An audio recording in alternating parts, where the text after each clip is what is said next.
माँ लखना को नमन करता हूँ, बड़े बुजुर्गों को प्रणाम और बच्चों को ढेर सारा प्यार। अपने इस चैनल प्रदीप भट्ट ज्योतिष फिर से, तो जो नाम है ना ज्योतिष फिर से, आज वैसा ही कुछ आर्टिकल वीडियो लेकर आए। लव मैरिज, प्रेम योग। प्रेम योग तो अब रहा नहीं, प्रेम रोग हो गया है। उसके बारे में डिटेल से चर्चा करेंगे। ये खास तौर से प्रेम के बारे में तमाम बातें हैं, कंफ्यूजन है लोगों में कि मेरे लव मैरिज होगी या नहीं, या मैं जिससे प्रेम करता हूँ, लव करता हूँ या करती हूँ, उससे मैरिज हो पाएगी या नहीं, वो सही कैंडिडेट है या नहीं। This is the one of the biggest problem, because there is a very thin line between real love and love, which I will crack today. क्यों भाई, क्यों मुझे ये बनाना पड़ा? देखिए ज्योतिष, ये वीडियो के बाद एक चीज तो मैं गारंटी से कहता हूँ, आपकी आंखें खुल जाएंगी कि रियली लव मैरिज और के योग क्या होते हैं, प्रेम विवाह क्या होता है, और प्रेम है भी या नहीं है। क्यों? क्योंकि समाज में ज्योतिषी तीन तरह के, astrologer by profession, astrologer by problem, astrologer by passion. Astrologer by profession मतलब कि उन्होंने कहीं से कोर्स किया और उनकी रुचि भी थी और फिर वो प्रोफेशनल एस्ट्रोलॉजर बन गए। काफ़ी हद तक ठीक होता है।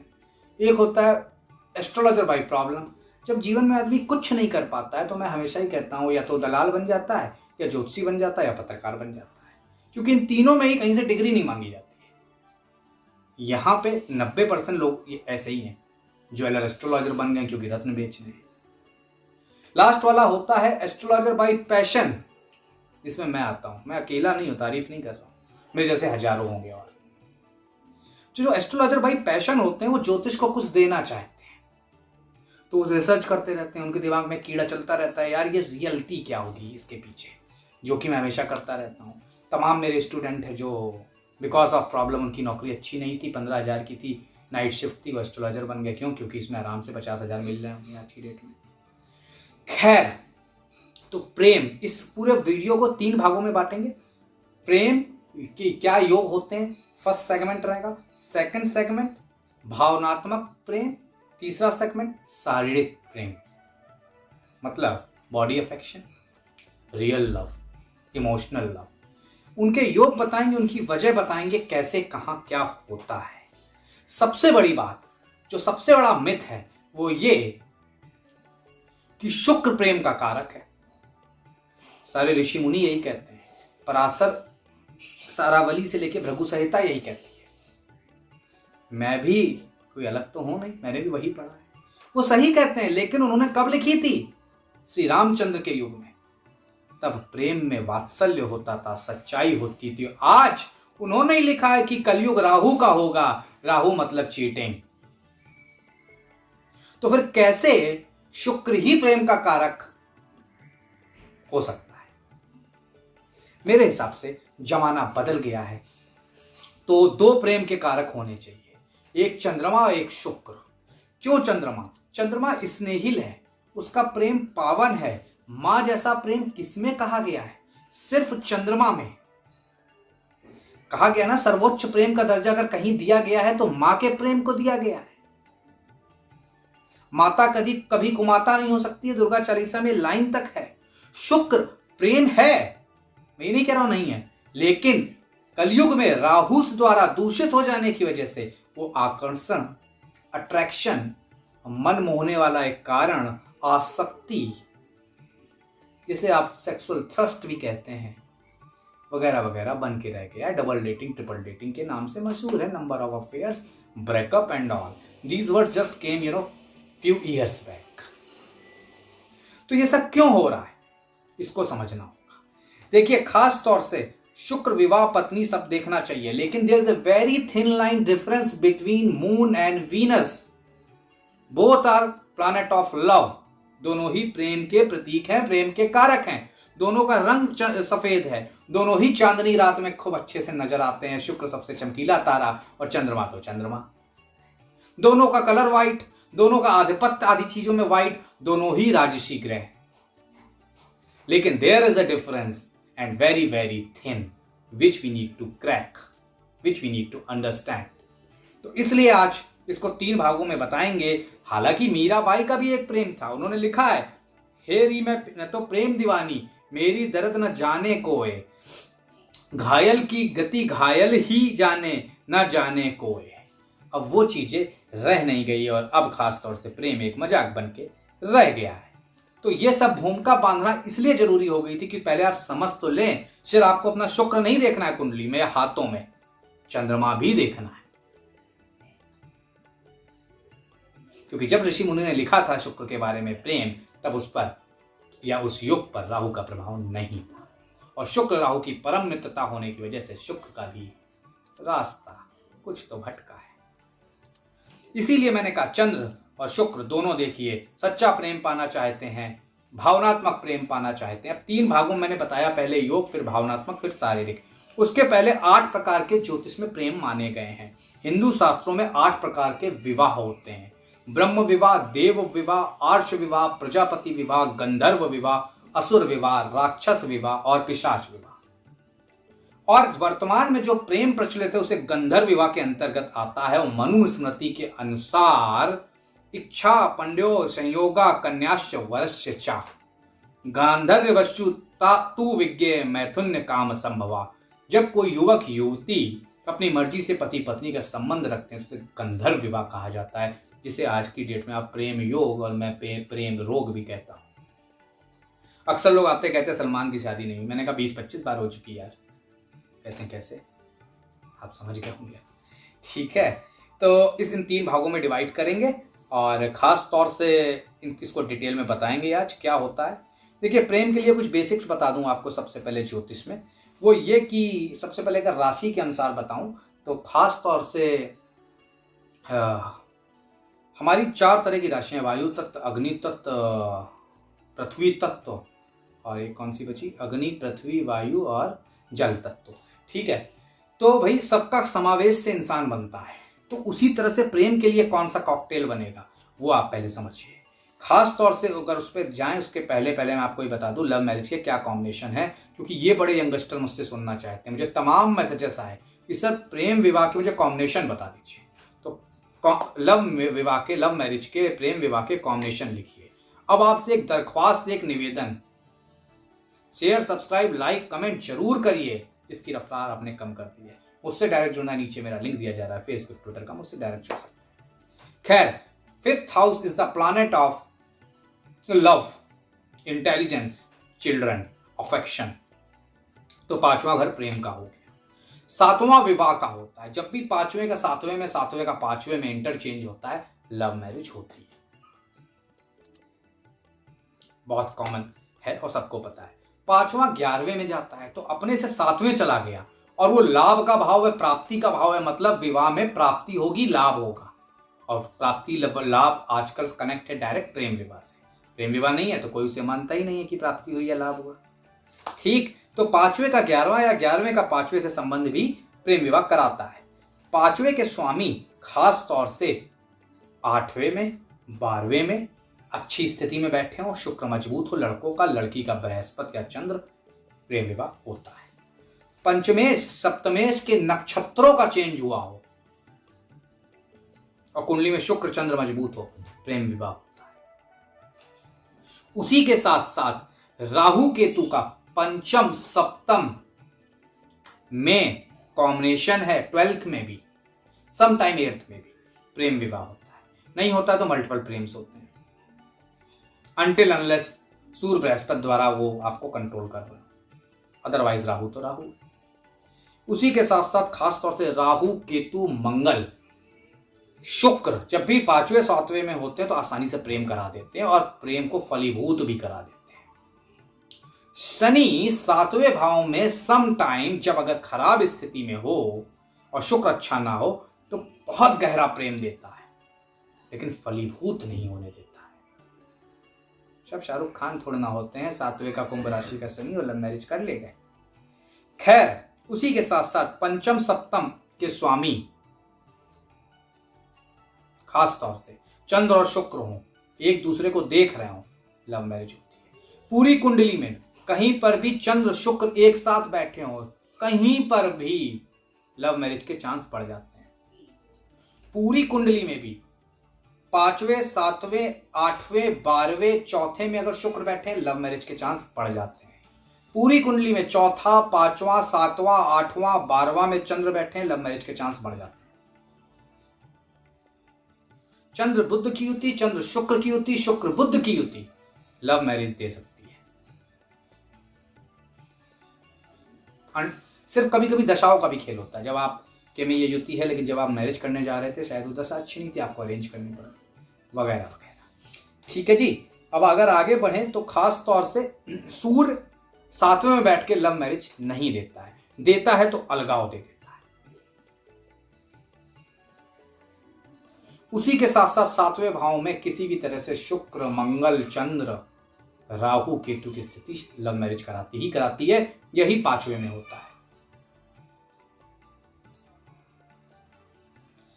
ये आपको कुछ कॉम्बिनेशन बताए। इसी के साथ साथ अब राशियों में समझिए, जिनकी भी जलीय तत्व की राशि है वो एक दूसरे से जल्दी अफेक्टेड होते हैं। जैसे कि कर्क, वृश्चिक को थोड़ा हद तक छोड़ें क्योंकि मंगल का प्रभुत्व है। कर्क और मीन राशि वाले बहुत जल्दी प्रेम में पड़ते हैं और बहुत गहराइयों से भावनाओं से प्रेम करते हैं, और ये चीजें उन्हें ट्रबल भी दे देती हैं क्योंकि वो बहुत भावनात्मक रूप से जुड़ जाते हैं।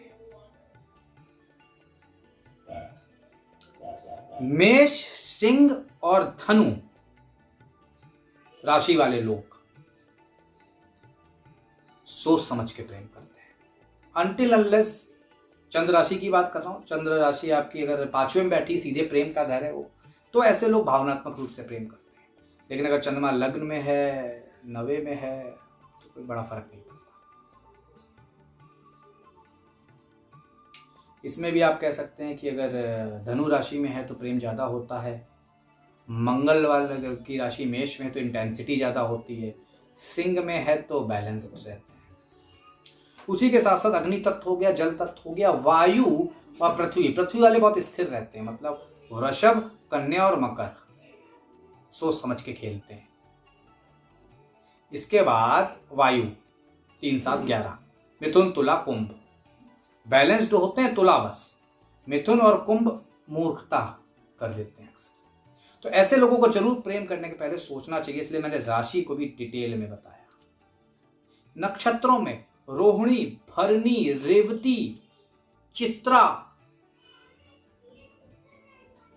ये बड़े प्रेम के नक्षत्र हैं। इनमें से कोई अगर नक्षत्र आपका या आपके पार्टनर का, यकीन मानिए वो आपसे बेइंतहा प्यार करेंगे। अब जल्दी से हाथों में ये देखिए, ये हार्ट लाइन है। ये आगे जाके अगर 2 पार्ट में डिवाइड हो जाए, हृदय से प्रेम करते हैं, प्रेम विवाह होता है, सक्सेसफुल होता है। ये यहां तक आए, इसके बाद डिवाइड होकर दूसरी रेखा बन जाए, उसी की शाखा ना निकली, अलग रेखा बन जाए, प्रेम विवाह टूटता है।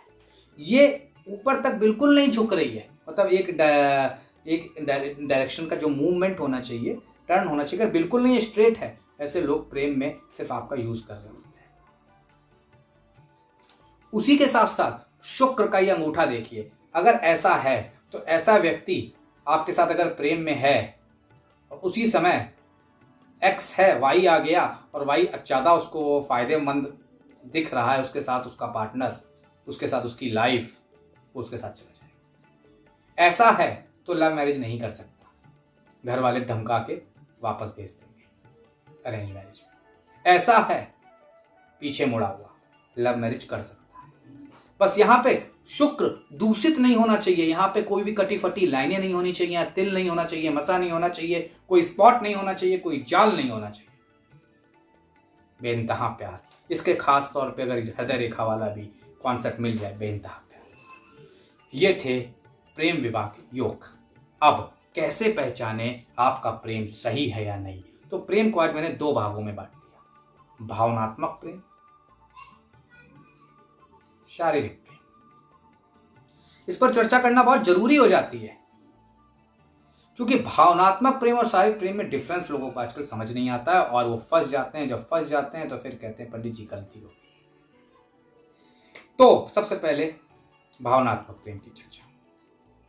जब भावना होगी तभी प्रेम होगा। और भावनाओं में बहकर ही प्रेम को पाया जा सकता है, जैसे मीराबाई ने पाया। लेकिन उसके लिए कॉम्बिनेशन होने चाहिए। ये कॉम्बिनेशन खास तौर से भावनात्मक प्रेम हमेशा चंद्र देते हैं। भावना कौन है, इमोशन कौन है? चंद्र। इसीलिए इतना बड़ा आपको लेक्चर सुनाया शुरुआत में। Chandra is important, not only and only Venus. I am telling you, Venus is equally important, but Moon is very, very important. And that's why now you can understand. चंद्रमा भावनाओं से प्रेम कराता है, सोच समझ के, बुद्ध की तरह, राहु की तरह फायदा देखकर नहीं कराता है। चंद्रमा वाले व्यक्ति दिल से जुड़ जाते हैं किसी के साथ, और उनका शुक्र मजबूत है, बेइंतहा प्यार कराता है, एक हाइट तक लेके जाता है। क्यों? शुक्र प्रेम है, आसक्ति है, प्लेजर है, इसे हम नजरअंदाज नहीं कर सकते हैं। तो इसलिए 5वें भाव में चंद्रमा है। 5वें भाव में चंद्रमा खास तौर से अगर नीच की स्थिति में नहीं है, मेष राशि में नहीं है, मिथुन राशि में नहीं है, आपका प्रेमी भावनाओं से प्यार करता है, शारीरिक प्यार में। 7वां भाव चंद्रमा, फिर वही बात, वो 3 राशियों को छोड़ के किसी भी राशि में है, भावनाओं से प्यार करता है, और ऐसा व्यक्ति प्रेम में बह जाता है। तो यहां पे जरूरत है कि क्या सामने वाला भी आपकी चीजें समझ रहा है, उसका भी पंचम कहीं दूषित तो नहीं है, कहीं पंचम में गुरु चांडाल तो नहीं है, पंचम में कहीं राहु तो नहीं बैठे, पंचम में कहीं मंगल की स्थिति तो नहीं है। प्रेम होगा, लेकिन एक फायदे के लिए, एक दिल से करना। नतीजा 0, 0। क्यों? आज नहीं तो कल आपको पता चलेगा वो double dating, triple dating, multiple affair वगैरह वाला बंदा है, जिसे आपके साथ जस्ट फॉर द फन, ही और she with you for the fun only. ठीक जी। अब एक इसमें और योग बताता हूं। 4था भाव, यहां पे भी चंद्रमा है, बेइंतहा प्यार कराता है, वन साइडेड प्रेम कराता है। निश्चित तौर पर ऐसे लोग प्रेम के पुजारी होते हैं और अपने प्रेम को मुकाम तक ले जाते हैं। उसी के साथ साथ पंचम भाव से प्रेम देखिए, अगर यहां पर स्थिति सूर्य की है, बृहस्पति की है, शनि की है, ये तीनों बसरते कुंडली में मजबूत हों, क्योंकि त्रिकोण घर है, ये तीनों त्रिकोण में हों, 4, 8, 12 में ना हो। क्योंकि अगर ये 4, 8, 12 मतलब चौथा, 8वां, 12वां घर चले गए, तो फिर वहां पे कहीं ना कहीं एक अट्रैक्शन, अफेक्शन, एक प्लेजर की भावना आ जाएगी, और शनि वहां दूषित हो सकता है, सूर्य वहां दूषित हो सकते हैं, बृहस्पति ही कुछ हद तक कंट्रोल हो जाता है। तो पंचम भाव में राहु है, केतु है, मंगल है, शुक्र है, शुक्र पर किसी भी तरह की कोई दृष्टि है राहु की, मतलब या राहु से कोई युति है, that is not good partner for you, भावनात्मक लोगों।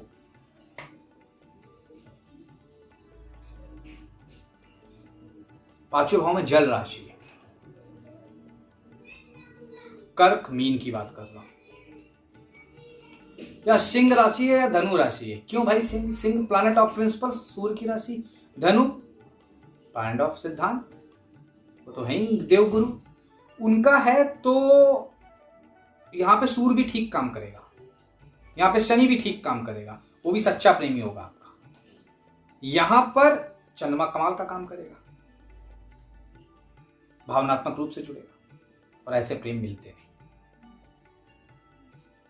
तो इसीलिए मैं खास तौर से कहता हूं कि आपको ये सब छोटी छोटी चीजें देखनी होती हैं, नहीं तो कहीं ना कहीं आप भी उन्हीं लोगों में से हो जाते हैं जो आज चलन है कि यहाँ ब्रेकअप हो गया, तो ब्रेकअप पार्टी करनी है। ऐसे ऐसे लोग मेरे पास आते हैं, कहते हैं ब्रेकअप हो गया, ब्रेकअप पार्टी करनी है। अब बताइए क्या उपाय दे सकता हूं उनको। और मैंने कुछ दिन पहले एक लाइन भी लिखी थी, a man is lucky if he is the first love of woman and a woman is very lucky if she is the last love of the man. मैं फेसबुक पे लिखी थी इसी वजह से, और तब मैं सोच रहा था कि क्यों ना, क्योंकि बहुत पहले प्रतीक विजन ऑफ एस्ट्रोलॉजी जो मेरी वेबसाइट है उस पर तो मैं लिख ही चुका हूँ प्रेम और प्रेम विवाह के बारे में, तो मैंने सोचा क्यों ना आज इस पर भी डिटेल में चर्चा करी जाए। अब बात भावनात्मक हो गया भैया, तो अब शारीरिक प्रेम कैसे आता है, इसका मेन रीजन क्या होता है, अब आपको कैसे समझना है, ऐसे लोगों से कैसे बच के रहना है। शारीरिक प्रेम वाले व्यक्ति का हमेशा सूर्य कमजोर होगा, बृहस्पति कमजोर होगा, ये याद रखिए। शनि भी काफी हद तक कमजोरी होता है। पहली बात, क्योंकि सिद्धांत खत्म हो गए, और जब सिद्धांत खत्म हो गए तभी तो आप शरीर से जुड़ पाएंगे किसी के साथ, रदर देन भावना। First class.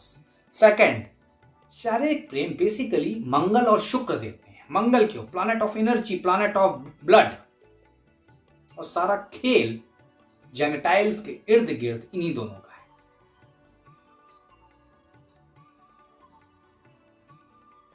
तो मंगल शुक्र अगर किसी के कमजोर हैं, 5वें भाव में, 7वें भाव में, उनको शारीरिक प्रेम होगा। दूसरे भाव में, चौथे भाव में, 8वें भाव में, 12वें भाव में शारीरिक प्रेम। मंगल शुक्र दूषित है कुंडली में, निश्चित तौर पर ऐसे व्यक्ति दिक्कत करेंगे। 5वें घर में शुक्र की स्थिति, राहु की स्थिति, निश्चित तौर पर प्रेम में धोखा देते हैं। खास तौर से